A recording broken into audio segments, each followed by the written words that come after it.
Во функција на 33-та седница на Советот на општина Кочани закажана за 13 декември, денеска заседаваа 7 комисии, од кои најобемен дневен ред имаше Комисијата за финансии и буџет и локален економски развој, која расправаше по 29 точки на дневен ред. Меѓу нив информацијата за извршување на жетвата и откуп на ориз и осврт на извршувањето на есенската сеидба.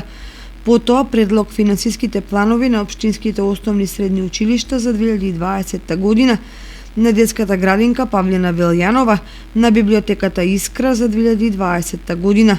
Покрај тоа, членовите на комисиите разгледаа повеќе предлог програми, одлуки и решенија во делот на неговите надлежности.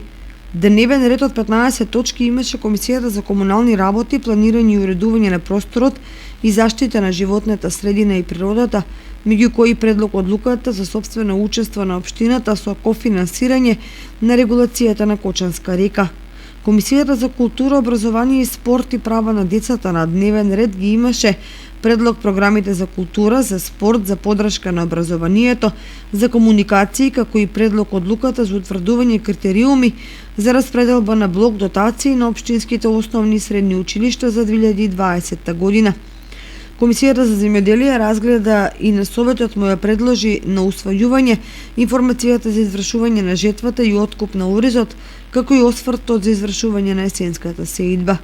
33-та седница на Советот со предлог дневен ред од 32 точки ќе се одржи на 13 декември.